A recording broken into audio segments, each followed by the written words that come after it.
Hello, everyone. I'm your host, Braden Bell, and I welcome you to today's episode of the Parent Teacher Conference podcast. I have a little bit of a cold today, but this is just the intro. I had a normal voice during the interview, so it won't be annoying. I'm excited to introduce you to our guest today. But before we start, I wanted to take a moment and ask you to please take a few minutes and go ahead and rate this podcast on Apple Podcasts or Spotify or whatever platform you use to access podcasts. It is a huge help in getting the word out and helping the audience grow. Now, I mentioned being excited about today's guest, and I really am, and I think you will be too. What if you have the innate ability to raise your child? What if your main goal as a family was simply to be a place where everyone feels peace and joy? And what if you had some simple techniques to get there? What if your parenting mistakes don't really matter? In fact, what if they could even become pluses and strengths for your family? What if you realize you've maybe been a bit of a helicopter or lawnmower parent? And let's face it, most of us are at some point in our parenting lives in this day and age. What if you realize that and you realize you need to change, but you're not quite sure how to do it? Are you ever consumed with guilt for your parenting mistakes? Again, what if that didn't really matter? What if you had a clear, simple way to sift through all the parenting advice out there and find only what was useful for you in your situation? Well, my guest today has wonderful answers to these questions, and I think you'll be really motivated and empowered by what you hear today.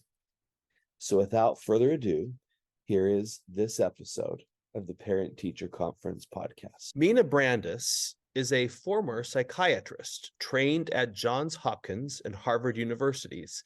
She was one of the first people I know who did a podcast years ago when it was still new. Her podcast was called Closer and featured her talking with an acquaintance or a complete stranger. Using her natural curiosity, empathy, and professional training in close and deep listening, she would facilitate a conversation. And inevitably, over the course of the episode, two people who didn't know each other well at all found they had a lot in common. Mina describes herself as a former psychiatrist turned mom who is now starting a business as an executive family coach. And after you hear the podcast today and hear Mina's approach, I suspect many of you will want to contact her. So I will include her website in the show notes. Now, this is an appropriate endeavor for Mina because I saw her raise and interact with her kids over many years and was struck with how thoughtful and intentional she was, both as a mom, but also in other dimensions of her life. She is a warm and thoughtful person and is skilled at simply being present for people in the moment, whatever and whenever that is. Mina is one of those people who watches and thinks deeply, who observes and perceives more than she might always say, but when she does say something, you want to listen carefully because there's a great deal of thoughtful discernment and intelligence behind the comment. One of the things I personally think about a great deal as a parent, and something I've tried to discuss in my writing in this podcast, is the idea of parenting and expertise. How do we get it? Does anyone really have it? How do we sift through an increasing amount of information and voices telling us what and how to parent? How do we try to learn and grow without being paralyzed by information overload? How do we reconcile our flawed parenting or obvious mistakes with things we know? When we're parenting, what are the uses as well as the limitations of professional expertise, whether that's our own or someone else's? Given Mina's professional background and her current focus, I thought she was the perfect person to discuss some of these questions. And after you hear the podcast, I think you'll agree with me. Mina, welcome to the Parent Teacher Conference podcast. Thank you so much. Actually, that intro makes me sound better than how I see myself in my head. So I appreciate that. Well, I am not the former psychiatrist, so I can't comment on disparities, but it's very true from my perspective, at least. So Yeah, I I'm glad to appreciate have it. you. Yeah, thank you. Nice to be here. Well, it's been a little while since we've talked, but you have a new venture you're working on. Can I you talk about that? do. I do. It's a executive family coaching work. And I started that because there are a lot of people who are professionally successful, be it executives or partner professionals, attorneys, physicians, premier talent, all these people. I think by the nature of their professional life, something has to give. And sometimes it's their family life that gives, their marriage or their parenting life that gives. So with those unique challenges, I wanted to help them have a family life that is as successful, so to speak, if not more successful than their professional life, and help them and their families have a family, become that family they've always wanted. And yeah, so I started that service. That's fantastic. Listeners, I will put the link to Mina's website. It's still new, but I will Thank have it you. up in the show notes. But I believe it is familyatthetop.com. Yes. And again, I'll link that in the show notes. That's really wonderful. I love that you're doing that. And you actually have a really you have a background that uniquely suits you to this. Like, this sounds like the perfect thing for you and Yeah. your skills and experience. Yeah. So having been a psychiatrist and earned understanding like interpersonal issues, human behavior, all of that experience, and then having been a mom to 3 kids, and having talked to a lot of teachers and a lot of their experience, I wanted to help. I wanted to help other families. Yeah. So that actually leads me to I'm interested to hear your thought about this. I'm trying to think of a way to formulate this as a question. Um, do you feel like, I mean, clearly you do. So it sounds like you see this having a successful family as something you can learn. You can practice it. You can get Absolutely. better at it. It's not just innate. Uh, yes. I think being a good human being is something you practice. So being a good family, which is an extension of that, I absolutely believe it's something you work on, something you learn, you fail at, you try again. And I think that entire process is actually healing. And I think, talking about being parents, I think one of the most powerful thing that you can show your kids, you can tell them, but at some point they might not listen to what you say, particularly teenagers. They watch what you do, but they really have a sense of who you are. So I think when you realize you failed at something, and then you can show yourself grace and try again and get back up, and you can heal from that. I think that's such a powerful thing to teenagers. And I think trying to, just like you have a business, you're going to fail at some point. You're going to fail a small thing or a big thing, and you have to get your team together, get back on track. You may not be able to make partner at something at first. You try again. And I think it's so important to becoming a good family. It's not a judgmental thing, but becoming a family that is peaceful and has freedom, and there's joy and meaning in that family. So what's so important is that you can mess up, and then you can heal as a family together. And that's the process that makes you have a family that is peaceful and joyful. I love those words. First of all, I love defining a successful family as being peaceful and joyful. I think we often put other um, descriptions or modifiers or expectations on that. Our successful family is whatever. We both have great jobs, or our kids all get into top tier schools, or any number of things that are not reasonable, realistic, and frankly may not bring joy or peace. So No. it seems like when you name it as joy and peace, first of all, that sets up a whole different dynamic, because the goal becomes much more doable. And I love the fact that a successful family isn't the absence of problems or failures. No. That's really powerful and liberating right there. Yeah. So I think, and I read this somewhere that, and I think this is something that I've thought about that somebody articulated for me, is that a, a happy family isn't a family without problems, because all families have problems. And happy family is a family that can encounter problems, small or big, and tackle it together and come out of it intact and stronger than before. That's a really tall order. It's so easy to blame. It's so easy to blame each other, blame others.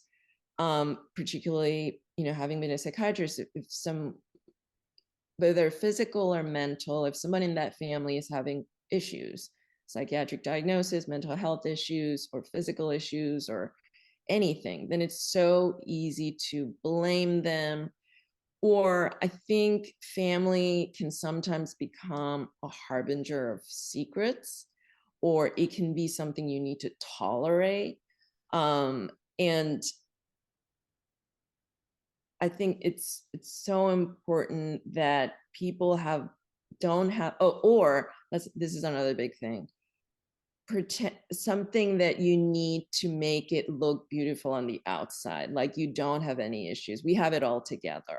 Right. And kids, when they're growing up, they see all of this, they watch all of this, and then it becomes like, well, I don't, I'm on TikTok, and I had this little post about, when you have a child that becomes quiet. So let's say a kid that used to argue against you, but at some point becomes quiet when you reprimand them, or berate them, or you're angry at them.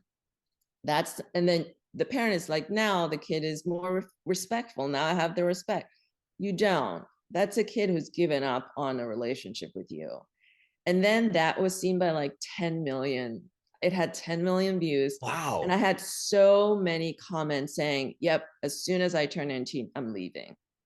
I'm leaving, and I'm never looking back. I'm never going to talk to my parents again. So when it may seem like they're respecting you, they're listening to you because they're quiet, that actually is a very bad sign.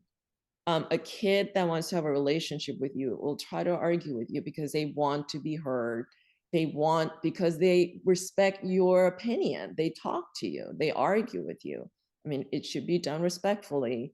Right. But a kid that's given up and saying, as soon as I go to college, I don't have to deal with this. I'm not run away, but I'm moving out of here. Yeah. I just have to tolerate this.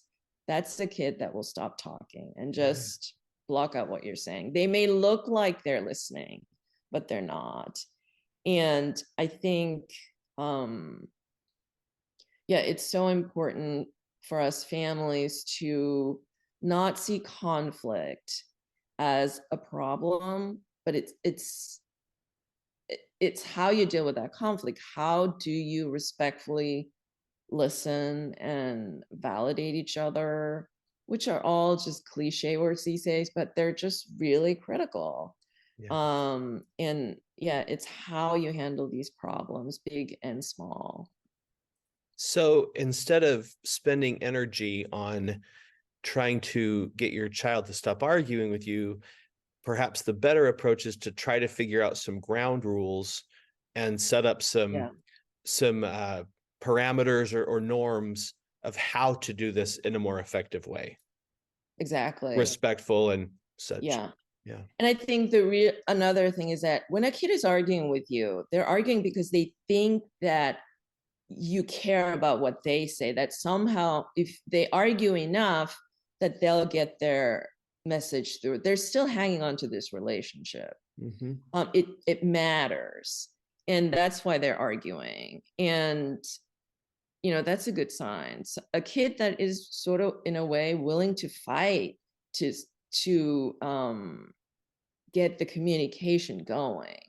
So that's actually a really good sign. And I think there's a technique that I use in my family is silence does not mean I'm agreeing with you. So we have this thing, we start off, we say, okay, we're just going to sit down and we're going to take turns and you're going to say what you want to say. And I can use that with my family or just my husband or one kid. And I start off saying, you say what you say, I'm going to say what I say, and I'm not going to say anything to you. I'm just going to listen to you because I respect you, I love you. So even if I disagree, even if you say something that I think is factually wrong, or even if I feel like I need to defend myself, no matter what, I'm not going to say anything because I respect you as a human being. I'm going to listen. And then because when someone says something to you, it's so upsetting. And you read books that say you need to validate, oh, your feelings are valid, but sometimes you're so upset in a defensive mood, you can't even say that. Yeah. I think the simplest thing is to literally bite your tongue, like you close your mouth and bite your tongue inside. And then let's say there's 4 in your family, they all say their part and you don't respond. And you only listen because you respect them as a human being and you want to hear them out. And it's really magical what happens when each kid or your husband or your wife, your spouse, feels like they've been heard. It's really magical what happens next. They're more open to listening to you and your response. And it's also really magical what happens to you. Because when someone says something, your spouse says something, and you just, you feel this like emotional boiling, like, ooh, that's not true. That's not fair. But you make that pretense, which is I'm listening. Even if I don't agree, I may not agree, but I'm just gonna listen to you. So you feel like you've let them know where you are. So you feel this, you feel like you need to defend yourself, you need to set them straight or whatever it is, it's boiling inside of you, but you can bite your tongue and stay silent, and then it's really amazing what happens next. Yeah, so we tried that, and we sometimes don't even have a further interaction in that session. We just say, okay, good, and then we move on and we live our lives, and then at some point come back when you feel like there's less immediate emotion in it, that you come back and address what the other person said, or that's a whole another story. I love that. You're triggering a parallel in my mind. When I first started teaching, classroom management is a challenge for anyone who's honest as a teacher. That it's an ongoing thing you always work on. But when you're starting out, especially, it's a real big challenge.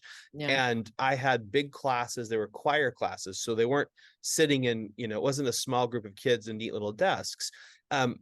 And I found, I'd kind of watch other teachers and kind of try to model myself after different teachers. And what I found was I could do one of two things. I could enforce silence, or I could get them to participate in class. But I couldn't do both of them. I could mandate and impose that they sit silently and listen. But then when I wanted them to sing, and especially to sing loudly, I couldn't get it out of them. And so I've just learned over the years that often the quickest fix, or the one that has the most visible external success, is not usually the most effective one in what your long-term goal is. So that's the parallel I'm hearing with kind of the daily work of a teacher to the daily work of a parent. We don't want them to just be compliant. That's not our goal, even though that's helpful and necessary sometimes. So yeah. So when you're a teacher and you have a room full of kids, all at different stages of the day, different moods, what does it take as a teacher to like tackle that and manage that? I don't know. I want to joke and say something like, super being able to detach from reality, but that's not really it. Mhm. And that's a really interesting question. It's one I've thought a lot about over the years. I think I think everyone who is able to be a teacher for Mhm. a while, for like the long term, has it a little, does things a little differently. Mhm. Um, Again, kind of when I first started, there was a teacher I respected. She was so wonderful, but she never had any kids, just never made a peep in her classroom. And it wasn't like she was mean or Mhm. yelling or something. Something about her just commanded respect. Mhm. She was Mhm. sort of like Professor McGonagall from Harry Potter. You just wouldn't have messed with her. And I Mhm. remember trying to model myself on her, but I Mhm. didn't do it well because it was an imitation. Mhm. And so those were years I really didn't do a very good job teaching. Nothing worked very well for me. And I finally, I don't remember how, again, this takes a while, but I finally figured out sort of what my superpower is or what my strength is as a teacher. And once I leaned into that and I was no longer trying to imitate someone else, Mhm. that was when everything changed for me. And I really Mhm. started to, it was easier than it was hard, and it was more joyful than not. I mean, obviously there were ups and downs along the way, and Mhm. there's hard days for everyone. So I'm not sure what the I don't know what the vital or universal ingredient is, and I sort of suspect there may not be one.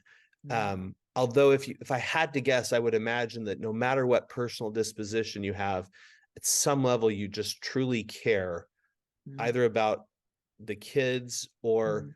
you have a deep commitment to a specific subject and how it can change people's lives, or Mhm. just to the fact that education is powerful. My guess is that it would be one of those, or combination of those three things. um, So what I hear is, which it was kind of a half. I was genuinely curious because you gave this example of many kids in a room. I'm like, oh my gosh, what would I do? But then also something I've been thinking out a lot is, from what you just described to me about the teachers that you admired, you said nothing about what she said this, or she, it's really how she was, like this aura, or mhm. um, the sense of who she was as a person that these kids noticed. That someone that garnered authority, but also kindness.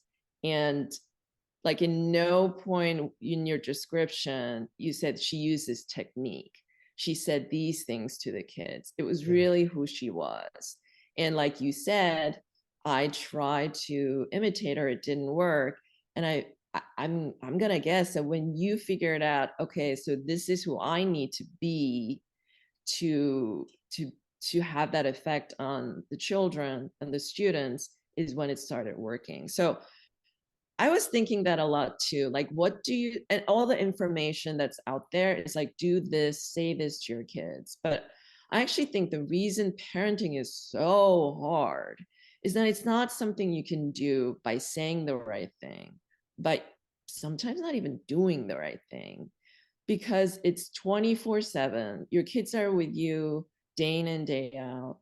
And they're sometimes with you at your most tired self, angry, vulnerable, scared times. And you have to be that person that is able to give, the cliche, but true, the unconditional love to your child. And to do that, it's not the information, it's not books. You have to be that person. And that's really, really hard. But thankfully, you can be that person with work and struggle and living life and making mistakes. And yeah, so I think I think it's so easy to get into that, maybe a little bit of a trap, to reading the right book, reading the right article, the top 5 reasons why, top things, 10 things you can do. But I think the really most important thing is you need to be that person who is able to love somebody unconditionally. And again, part of that is that you don't have to be perfect. Part of the unconditional love is that you forgive, and you forget, and you give grace. But I think that's what's so hard about parenting. And I think in the end, that's what's effective, like the teacher that you just mentioned, because, you know, younger kids would do what you tell them, but teenage kids may not even listen to what you say. They may not even care what you do, but they do sense who you are and what kind of relationship you have in their presence. And I think some teens actually, it's sort of like, well, prove that you do really love me. Mhm. Prove that I can be loved no matter what. Prove that. And I think they press your buttons to see how far they can go, because they kind of want to, before they go into the world, they want to know, okay, like I need to know I have a home base here, that people will back me, because it's kind of scary to go out there on my own. And I think they innately know all of that. And it's like, okay, if I mess up, can you can you love me? Can you love this? Can you love if I do this? And that's the challenge. And they will test your forgiveness. They will test your ability to be compassionate. They will test your ability to be patient. And I, I think that's being able to do that is what's going to make that family and that relationship, that parenting experience, worthwhile. Instead of, I mean, you can't not take some hints. There are things that you notice about parenting that you can hear from someone, you can implement. So they're not of no use, but I think the real core thing is who you are as a parent, that you can be that person for yourself and your children. I really love that you actually validated a theory I've had for a while now. I noticed years ago at school we'd have freaking really great speakers. Like sometimes they were like national experts, and other times they were someone local but who had really important expertise in some, something of concern to parents. And I noticed that the people who turned out for these were always the same. And in every case, there were people who their kids were pretty good. Like they were already, it seemed, and from the outside, of course, but that they were already parenting at a pretty high level in terms of the way their relationships seemed to be, the way the kids functioned. So really good parents and good kids. And at first, I thought my hypothesis was, oh, it's because they listened to all of this stuff. But the more I thought about it, what I've come to realize is I think they were good parents because they were engaged and they cared. And going to these workshops or probably reading was a symptom of their engagement. Yeah. And so it was part of the, they were not effective parents because they read the right books. They were effective parents because they were deeply engaged and focused on trying to learn and grow as parents. And in the process, if that's your focus, you almost can't help but become better and more effective. So that was who they are. And again, like you said, that wasn't just that they memorized a list of tips or tricks. Although I think there's, like you said, again, there's a lot of techniques and things like that you can learn from other people that are helpful. I really, does that comport with what you've seen? Yeah. So I think I think it's helpful to realize what's the big picture, what's important when you feel paralyzed by so much of this and that, because some of this information is contradictory. And I actually believe that parents, with rare exceptions, and I think parents have the innate ability to be able to parent their kids and have that strength and insight. And I think it's just a matter of, I think what's the helpful information is if you read that thing and makes you bring out something in you that gives you more confidence, more hope, more grace for yourself, more forgiveness for yourself as a parent. If there's information out there that you listen to and you think, oh gosh, why did I do that? I keep doing that. I'm so bad. Like then that's probably not the right information. Love that. Yeah, so it needs to make you feel more like, oh, I can make mistakes and I can still do this. That's the kind of information you should listen to, because ultimately that's the information you want to give your kids. Yeah. That, I yeah, love that. yeah. I love that. So let me shift slightly based on something you just said. I'm curious to hear your thoughts on this. You mentioned, and I believe and agree with this, by the way, that we just innately have what it's going to take to raise our Yeah. children. Not perfectly, not without some scars and bruises, but to raise them. I think I like your idea of peaceful and joyfully, that we can live as a family. And then I think the goal for most of us is to raise children who can live independently Yeah. and be self-actualized in the world. Yeah. So with that in mind, there's been a lot over the years written about overparenting, how easy it is to just fall into this kind of, and there's been different vehicles, snowplows, lawnmowers, helicopters. Yeah. I've sometimes talked about what I perceive as Alexa parenting, where people will sort of email or call the school and say, hey, please do this, or have you guys ever, can't you focus more on this or that? And it's sort of like kind of farming things out sort of to experts and just telling them what you want to have done. Mm-hmm. But and there, I've actually shared some interesting pieces just the last 2 weeks in my newsletter about people who are now theorizing that rising anxiety in kids may be tied to the fact that they just have less freedom, that there's more structure, parental interventions, they're not working stuff out with other kids. So I guess my question is, as a parent who is sincere, wants to make sure they're not overdoing it, but also wants to listen and trust their instincts. Do you have any, I don't know, tips or thoughts? How do we maybe sift through when we need to respond to something and when we don't need to? So I would say that, just having been doing this for a while, the parenting, I'm just gonna be bold. It is okay to be a snowplowing parent. It is okay to overparent. It is okay to make all these mistakes as long as you're adjusting.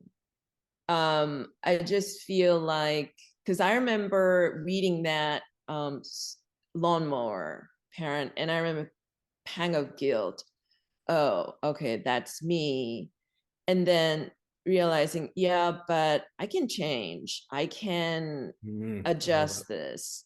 Instead of like, I messed up. See, now my kids are like this because I've done it. What am I going to do now?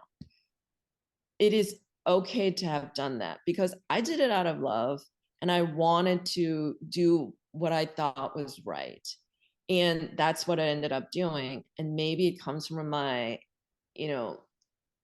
like my own insecurities, but I did it. And I decided that is okay. My kids are safe. And I decided to forgive myself. And that's when changes came. So as long as there's no extreme bad things as parents, all this stuff, as long as you do that and then try to change it, forgive yourself, give yourself, okay, I can't do this. This makes sense to me. I'm not going to do this anymore. And I'm going to try. Then I think that is okay. And in terms of, I think all changes always happen. Do you know that song by Whitney Houston? It's not right, but it's okay. It's not right, but it is okay. And you can improve, you can move on, you can heal from this. So if you feel like you've been overdoing it, underdoing it, whatever, as a parent, it's not right, but it's okay. You can move on from this. So that involves acceptance and forgiving yourself. And that's the only next step. You have to do that to be able to change and improve. And that's also the message you want to give your kids. Okay, you failed your test. or you didn't make the varsity team. It's okay. Like, what do we do now? It is okay. And in terms of that, I actually read, I read that email that you sent. And so in terms of anxiety, my understanding was that much of that is genetics, much of that is biology. Now, that does make sense to me, that this over parenting, because, like when I was growing up, I just walked to my friend's house. Right. I just came for dinner. Now, I did not grow up in the US. This is a huge country. I could not, my friends have friends like 3 miles away. They're not going to walk. Not my friends. My kids have friends that are 3 miles away. They're not Right. going to walk. So there's that. So we got to give grace to that too. I grew up in a small town. I walked everywhere. So you can see how you go outside and you can be more anxious if you've been driven all the time. But I also want to say much of anxiety, and I don't know what kind of anxiety they're talking about, whether it's social anxiety, panic disorder, that is also biological. So there's, simply they talk about nature, nurture. And I think parents need to make sure that they don't put the nurture part being 90%, nature being 10%. Sometimes stuff happens. Sometimes, 1/4 of American population have a mental health issue. Sometimes it just happens. And it just becomes, okay, what do we do?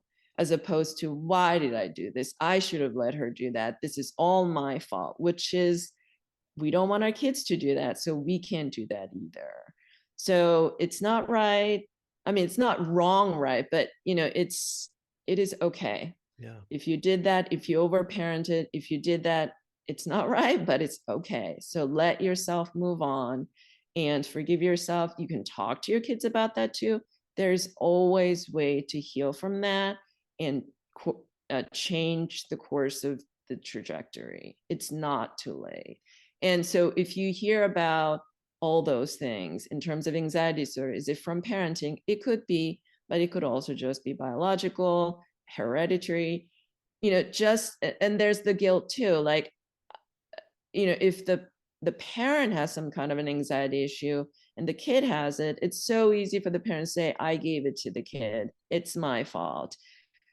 But you know what? You can't control you passing down the color of your eyes to your kids. And of course, it's not the same thing, but you have to forgive yourself. You have to know there's hope and renewal and healing, whatever you want to call it. You can change course. So don't overestimate the nurturing part of an equation. Because so that's interesting. I've noticed with my own kids, I ascribe all of their wonderful traits to nature or themselves. And if there's ever any quirks or right, mistakes, I'm like, oh, that's my fault. So I don't grade on a very fair scale with myself and my own parenting.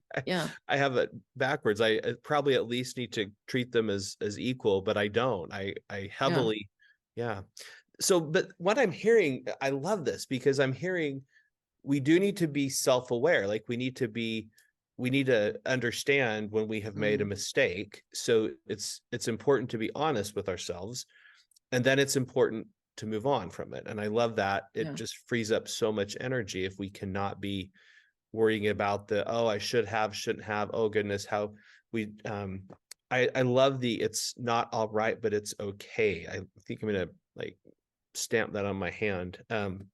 My boss talks about how sometimes children do things that are developmentally inappropriate. And what he means by that is it's a very normal behavior for a certain age. That doesn't make it right or okay. And we need to help them move away from it and learn. But it also, we have to understand it's not growing out of some malevolent, malicious well of evil inside them. So we need to do that for our parenting too. I love that. And like I said before, that's the only way that you can actually adjust the course. If you beat yourself up all the time and blame yourself, that's a hindrance to you changing that. And it's like example where a kid has a quotation mark bad teacher, and let's say they I think most of the times that's just a fit, right? Like maybe the teaching style of a teacher doesn't fit the kid, or whatever it is, and you don't want the teacher saying, well, it's all my fault, I can't keep my class in control. You don't want the kid saying, I'm just getting called out all the time because I'm a bad kid. You just need to be able to see things in a way, okay, I don't like this, but it's okay, and I can handle this. So somewhat of a not even positive, not negative, just kind of neutral way to move forward. I think that's really important to do with your kids. And also that involves, though, don't panic. It's so easy to say, hard to do, but you can, if you make mistakes, it doesn't mean your kids are messed up, going to be messed up. They themselves have their own lives with their interaction with their extended family, with their teachers and friends. They learn things too. They have side things going on. It's not all just you and your child's relationship that's going to determine their life. And you can also mend things when they're in college, when they have their own kids. So there's hope, and you don't have to beat yourself all the time. Well, and you mentioned this earlier, but I think I love this idea you're articulating. Even when we make mistakes, if we will use it, that can not only become not damaging, it can even become good if we let our kids see by the way we handle it, how you work through a mistake, how you try to make amends, how you try to own it. And really, in a way, that mistake can not only not hurt them, it could even be helpful to them, and kind of healing for the relationship as well. Yeah, exactly. And I actually think that our children are maybe more forgiving us of our mistakes than we are of our own mistakes. Because I think, and more, I was an adult psychiatrist and a child psychiatrist, but I think they just kind of move on. I feel they have, particularly when they're younger, more of the ability to be mindful. They play with the sand and they're able to forget about everything else. So I think that, and you hear so many examples of parents going, I'm so sorry, I did this, and kids coming by and goes, no, mommy, it's okay. Like, you were a good mom. You are a good mom. And I think kids move on easier and are able to let go of things and forgive the parents perhaps easier than parents can of themselves. I believe that's true. And this, I don't have clinical data for this, but my observation is that kids actually may value apologies and even need them more than adults need apologies from other adults. And I think that has to do with the power disparity. But that once that apology has been given, they are enormously fast at accepting the apology and moving on. So it's like adults maybe don't need the formal apology as much, but we also don't forgive as easily and readily. And I feel like when kids have that apology, they actually move on. What I think they don't like is anytime they sense falseness or they were very tolerant of all kinds of things, but they cannot handle fakes or frauds or phonies. That just something about that triggers something in them. So yeah, I think you're right on with that. Maybe it makes them, like I said before, like they want this sense of, I can go into the world and know that I have people who support me and love me no matter who I am. And maybe if they sense that, what you just referred to as, maybe this is a little fake, maybe it's actually them thinking, maybe I'm not lovable. Maybe I'm not lovable if I just as I am. Maybe that makes him think nervous and anxious and worried or doubt their future, that there's not that reassurance that I can always come back. They do love me. I am lovable. Yeah. Maybe that sense is shaken, and that's why they don't like that. I think you're right with that. I also think that because again, they live in a world where everyone around them is dominant, their teacher, their parent, like they're just kind of go from being controlled by one adult to the other. Yeah. I think they're highly attuned to that, but I also think they develop a pretty sensitive barometer. They have pretty clear sense of right and wrong anyway. I feel like most kids do. And anytime they feel that they're being treated unfairly, that's when they really get their hackles up. I mean, that's one of the biggest complaints you'll hear from kids. It's not fair. That's not fair. And sometimes they say that when they mean, I don't like that. But a lot of times I feel like if you can create a sense where they at least perceive a degree of fairness in your process, they're far more likely to respond to that as well. Yeah. And I agree with what you say about feeling lovable. Like the message has to never be that the child is the problem or that they're somehow bad or undeserving. And not that any of us would say that, but I think we communicate that sometimes inadvertently. Yeah. And I think some kids will just push it, right? Can you even this? Can you love me? And not everything is okay. So I talk to my kids about the Post-it method, which is you balance a Post-it on top of your fingertip, and everything on top of that is fine, but certain things are not, because that's going to make you fall off. And like, if you drink and drive, that is not okay under any circumstance. Right. But if you get a C, it's not right, but it's okay. So, and that's different for every family, right? Like there's the border where certain families, it's okay, it's not. But I think there are a lot more things that are okay than that's going to make you fall off that Post-it note. Yeah. You really don't want that. Right. But most things within the Post-it note are okay. And I think if a kid is, as long as they're pushing you to that boundary, then you have to still say, okay, like I got to forgive and we got to talk, as opposed to, oh my gosh, look at this. I shouldn't have done it. This is my fault. What's wrong with my kid? That kind of thing. I really love that idea of the Post-it note. It's a really quick, and I think this could be valuable for parents in thinking, what do I need to respond to and what can I let go? Is this getting likely to knock the Post-it note off? I really like that a lot. Yeah.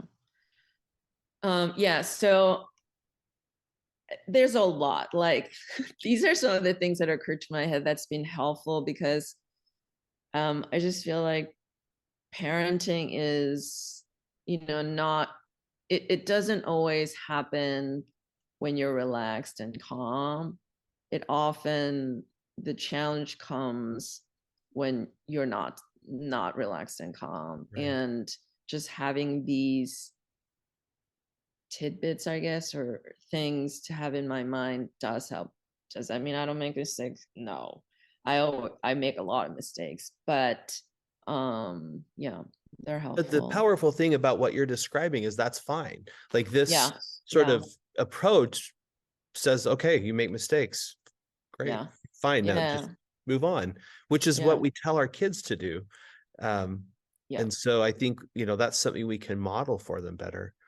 You're making me think of the famous quote from Tolstoy's Anna Karenina, where he says, all happy families are alike, but every unhappy family is unhappy in their own way, something to that effect. But I love what you're describing, because you're saying even happy families are different. And there is a way of parenting that will fit your personality and your family and your values and your situation. And whatever helps you do that is going to be useful. And what doesn't, you don't need to worry about it. And if you make a mistake, you just keep going. You try to be honest with yourself and receptive to new information. Yeah. So that's, I'll kind of, the other bookend of when you asked about kind of my discovery about teaching, what really helped me was there was another teacher that I just adored, and she was what I wanted to be. And now this is where I actually did start using some techniques. I studied her, like I literally would study her, what she did. And I started practicing trying to do that. And it turned out that those techniques enabled me to kind of tap what I think my potential, my strengths were. And so I think there is power in having some of those techniques and ideas, but again, they have to be comport with who you really are and what your strengths and personality and things like that are. Yeah, absolutely. I mean, I read books and articles too. I think what I want to implement in my life and what I think is helpful is being in a mindset where information and books are secondary, that me as a person being willing to learn, make mistakes, forgive myself. I think that you need to be there first or at the same time as you consume that information. Yeah. And I think that's the place where you can really parent in a way that fits the kid. Yeah. And then that's the only way where, you know, you don't feel overwhelmed by the information because you have that base and a mindset that I can do this. And let's see if I can get some more information to be helpful to me, as opposed to that information being a gold standard that you judge yourself against. So maybe some of us need to spend more time trying to think about who we are deep down, fundamentally. Yeah. Who, you know, when we are at our best, most authentic self, who are we? Yeah. How do we want to be in realistic ways, not just kind of trying to suddenly become an image? And starting with that, as opposed to just turning to the book or the article or the podcast, or the expert, quote unquote, start with ourselves and do some work there first. And then the other stuff can help. It can maybe refine and validate and give us new ideas and things like that. Yeah, they're absolutely helpful. Yeah. And you know, what I talk about is in terms of, if you want to know what your hangups are, just notice your interaction with your kids, and you say something and they something, or they don't say something, and your response is because I say so, or as long as you live under my roof. Look back at what that topic was, and that's probably going to be your hang up. Interesting. Interesting. Because if you can't give your kid, you know, if your kids say, why can't I feed that crocodile with my bare hands?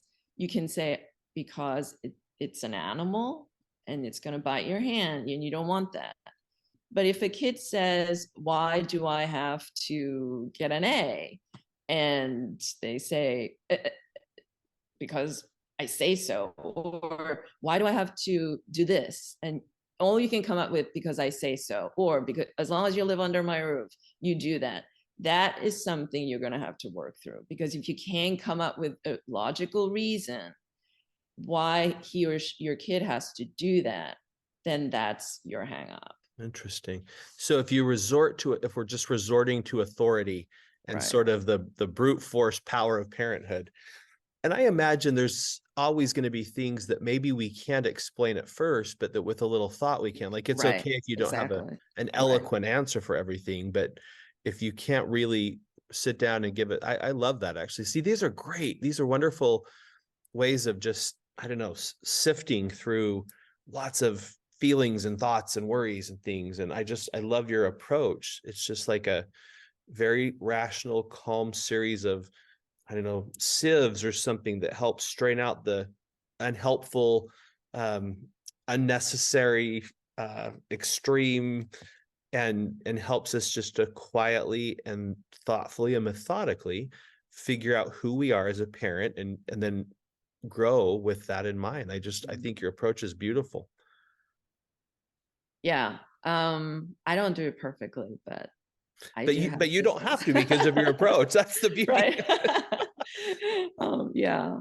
It doesn't require perfection or even, getting it right all the time. You just own it and move on. I really love that. One thing I wonder if prior generations, like my grandma's generation, or even before him, I don't know if they thought about themselves as parents this much. I think, I mean, I don't know, but I think they did, just from, I guess, reading like some biographies that or personal histories that my grandparents and great grandparents wrote about their lives. Mm-hmm. So maybe it's just me, but I'm struck by the fact that I think maybe because living was just so much more demanding then. Like Yeah. even, my grandparents, the World War II generation, even just the daily requirements of having Yeah. food on the table and clean laundry. I mean, I think it was a pretty full-time job. And so I think that Right. parenting was sort of not unimportant, but it maybe didn't hit the hierarchy of needs right away. What do you Right. think? I agree. As soon as I said my grandma, I mean, she went through 2 wars. Right. And maybe a better example with me will be my mom, but I think you're right. Yeah. It is important parenting, but when you have survival or, go through wars, then I think you just show your kids how you live, and they learn that you can go through difficulties, you got to survive, and you do what you need to come out of that. And I also think that whether this is good or bad, I don't know, but it's not only it's part of it is it's about immediate survival, but my grandmother lived through the Depression. She lost a brother, a very beloved brother on the invasion in Normandy on D-Day. My grandpa was a Wonder Bread delivery man for 30 years. They survived, but they didn't have a lot of money. They were fine. But I also think sometimes if she could hear some of the things I worry about or that my kids are worried about, she would maybe just say, honestly, that's not going to matter. Like you are really worked up about something. She was a farm girl, so she would have said it with much more colorful language, which is one thing I love about her. But just like, this really isn't important. And perhaps that's the blessing as well as the challenge of being a parent in a more affluent time when we have a little more luxury, I guess, is that we have more time to worry about being a parent, but we also probably get pulled into worrying about stuff that just really doesn't matter all that much, I suppose. And as you say that, it occurred to me something I realized raising my kids and talking about it, I read about it, which confirmed it, that families need to have fun. Like families need fun. If kids don't get fun in the family, they're going to seek it somewhere else, because every human being has an innate desire for fun. And I'm not just talking about dopamine, but just this sense of fun, enjoyment. That's a pre-requirement to be a healthy human being. And I think many families think of their roles as being the motivator or give the kids the opportunity, but actually it needs to also be a sense of fun for them when they have the choice to come back to the family or not, for them to come back and have a relationship with you. I think that sense of fun is really important. So maybe sometimes more important than like what you said about these things that you would tell your grandma, what about this, what about that? Maybe sense of fun is even more important than those things. Yeah, I think you're right. Well, listeners, you can tell, I think, why I really wanted to get Mina on the podcast today. She has a wealth of professional knowledge, but she's thought deeply about this in a very practical way. And again, for those who are interested, she is starting an executive family coaching business. And you can find more about her services at familyatthetop.com. Mina, thank you for your time. I should also Thank say you. Mina was very patient because we had a couple scheduling glitches, and the beginning of the school year is just crazy for me. So she was very patient with long response times to her emails when she would just reply to mine. So she was actually very generous and gracious to come today. Well, you are really generous to me too. Remember that you were my very first recording and I lost the file. That's right. It just disappeared. I don't know what I did. I didn't erase it on purpose, but I think maybe I mishandled the little disc, and you were so kind to do it again. And so, I mean, you're so generous, and I hope, I think most people around you know that, but Thank you. yeah, so I You're want to very, thank you very first. kind. Well, it's great to talk with you. Please give my love to the family. I will. It's great to see you again. And listeners, thank you for being here. We took a little bit of a hiatus as I had some work projects and some family things. It's great to be back, and I'll be posting on the regular cadence again. If I could ask, of course, always do this, please take a moment and go rate this podcast at whatever platform you listen to, whatever platform you get the podcast through. That is a huge help in getting the word out. Thank you so much for your time. As always, I wish you happy parenting. You've definitely got this.